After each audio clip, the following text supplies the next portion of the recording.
Hey everybody, it's now Sunday morning and I've turned my LED on that's over my waterfall tank, or my former waterfall, whatever you want to call that. But I don't have any of the tank lights on yet. I wanted to just come in here and have a look at my two angelfish. If you watched my video last night, you'll know that I moved some angelfish around and I wound up bringing the angelfish you can see sort of at the top of the tank there. Moved it over into this tank, and the German blue is being pretty aggressive towards it. So I left them in there overnight.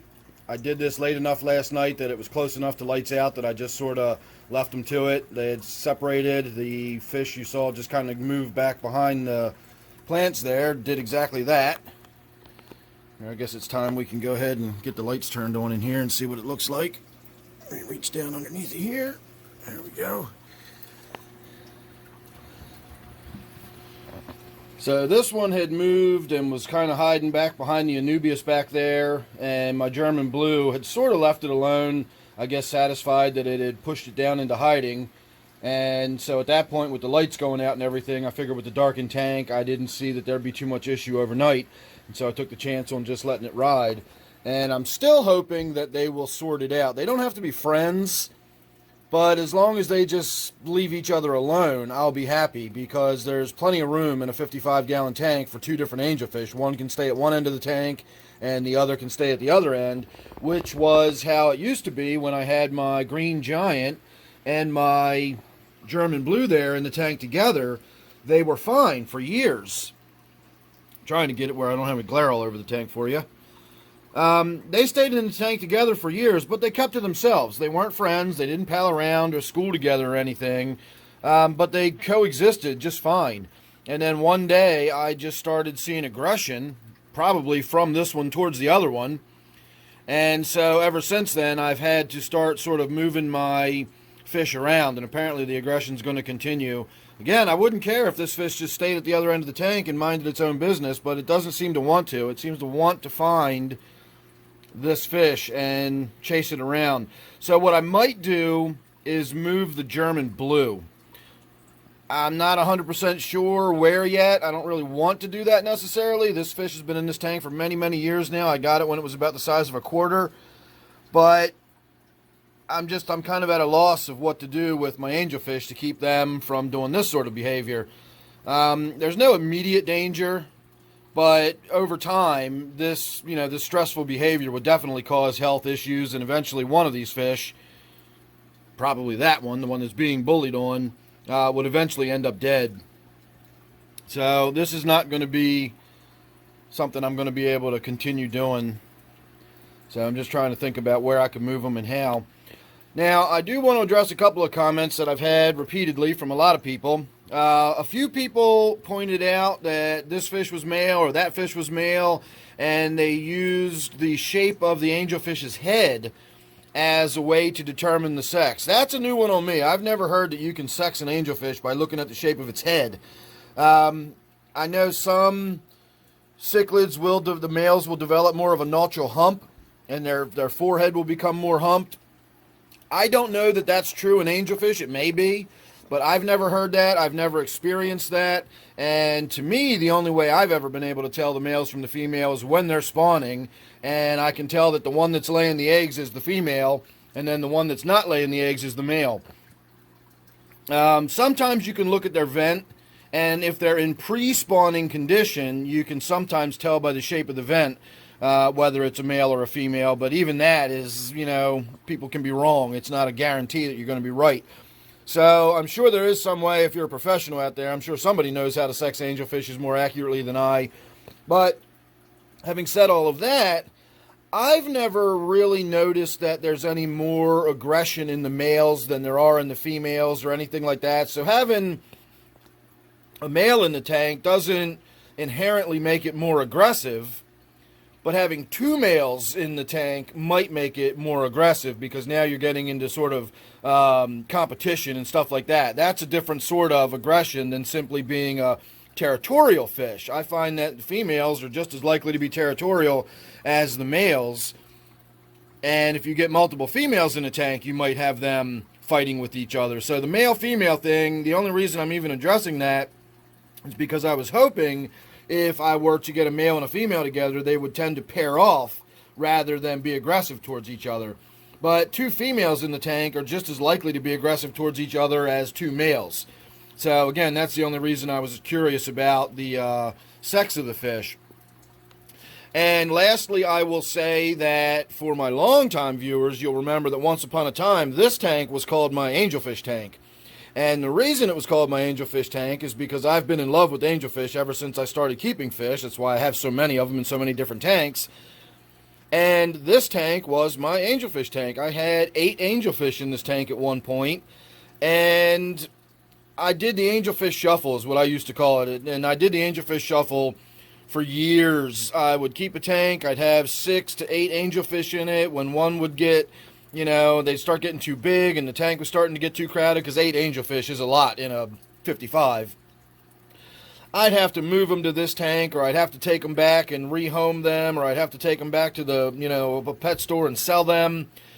And I was just always running into issues. I kept trying and trying and trying to find that community of half a dozen angelfish that would live peacefully in the tank, and I never was able to. I always had one that was aggressive towards the other ones, and then I'd have to move that one, and then as soon as I moved that one, it would change the dynamics in the tank, and I'd get aggression from another one. Angelfish are tricky fish to deal with when you're putting them in group settings. Even just a pair of them in a tank, if you haven't actually paired them off, if it's not an actual mated pair, in other words, if you're just trying to put 2 angelfish in the same tank, even a 55-gallon tank might not be big enough for 2 angelfish. They are cichlids. A lot of people forget that, but they are cichlids, and they can be, pretty aggressive. They are on the lower end. They're not the green terrors, or, they don't have a name that just invokes fear. They're not that aggressive, but they are still cichlids, and they are still aggressive, and it's tough to keep a group of them. I've struggled for years to have a group of angelfish, or even a pair of angelfish in a tank. So we will see what happens. Again, if I can kind of get these two to settle into some sort of tentative truce, you stay at that end, I'll stay at this end, I'm okay with that. Angelfish aren't the kind of fish that need like a lot of swimming around room. You look at my tetras over here, these diamond tetras. These like to dart and dash and swim from one end of the tank to the other, and they swim around in groups and all that. These need some space. Angelfish generally just sort of float majestically in the water, and they don't do a whole lot. I'm not saying necessarily keep them cramped up and cooped up in a tank that's too small for them, but they're not big swimmers. They're not Danios. They don't need long distances to be able to cruise back and forth in the tank, unless, of course, they're desperately trying to get away from a bully fish that is going to be relentless, apparently. So, all right, everybody, that's my first morning update. I know I kind of left you all hanging last night when I, ended the video and left the fish in the tank and basically turned the lights off right after that. So here is the follow-up of the next morning, and it's a little bit better, but not a lot. So I'm going to keep paying close attention. Again, a day of this isn't going to be a death sentence to anybody. I'm probably not going to get more than maybe a few minor, very minor injuries, a scale or two knocked off, a nipped fin or something like that. So far, I'm not even seeing that level of aggression, but if it does, escalate, I can always do something. And as I said, I'm kind of leaning towards moving this one at this point, just not entirely sure where just yet. So make sure you're subscribed, that way you won't miss, whatever I got coming up with this or anything else. I don't know what I'm going to call this tank anymore, but it is still on my playlist as my T-bar tank. Maybe I'll get another T-bar and just put it in the tank, and then we can just leave the name the same, and then won't have to worry about it. So, all right, everybody, wish me luck. Hey, everybody. This is my latest attempt to try to get my angelfish all sorted out.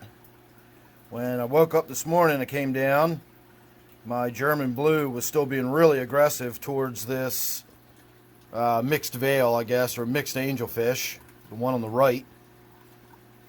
So I was trying to think of what to do and where to put them, and I was thinking about moving the German blue out of the tank and putting it into my waterfall tank, when it occurred to me that both the generic angelfish here and the green giant, the one you can see in the back there, fairly obviously named one. Both of them were being bullied by the German blue. It was not the fact that they were all acting aggressively. It was just the German blue that was acting aggressively. So the idea that I needed to keep them all in separate tanks wasn't necessarily that important once I'd thought about it like that. And so I got the German blue out, and instead of taking the chance on putting it with the gourami in my waterfall tank, I went ahead and put it over in the 20-gallon angelfish tank, where this one here originally was from the beginning. So I just did this literally like the net is still hanging and dripping in the other room. My hands are still wet. And I always like to get the immediate reaction of fish when they're being reintroduced or moved around or introduced to new tanks. I always like to try to get that on video, because a lot of times the behavior you see immediately will change over time, especially over the first few days. I will often hear people say, or I'll get questions about the behavior people see in the fish store. You know, and then, well, it wasn't acting like that when it was in the fish store. For example, the aggressive fish will all be kept together. You'll have 10 powder blue dwarf gouramis in one little 7.5-gallon cubicle at the PetSmart. And that's fine in the little cubicle at the PetSmart, but you bring them home and you try to put 2 or 3 of them in a 10-gallon tank, and they're going to fight until you've only got one left.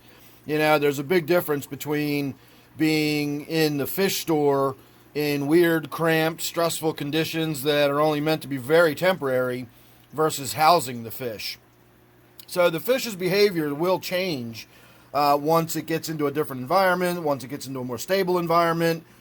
I can only imagine what living in one of those little fish store tanks must be. It must be incredibly stressful with all the light and the activity and kids banging on the tanks, and, you know. So once you bring the fish home, they're going to behave very differently. And on that note, you know, once you put a new fish in a new tank, it's going to take a while for its behavior to sort of settle in, for it to get familiar with its new environment, and so on and so forth. In this case, the green giant is just coming back to its original tank. The green giant started out in this tank, which, as I said in my other video, once upon a time was my angelfish tank. This used to be my angelfish tank. I had a bunch of them in here. And I'm beginning to be a little more comfortable with thinking this is going to work out just fine. They might even pair off. You never know. They'd make some pretty babies. Weird looking probably, but pretty. So, alright everybody, that was just a short update. I feel comfortable enough to say that we've probably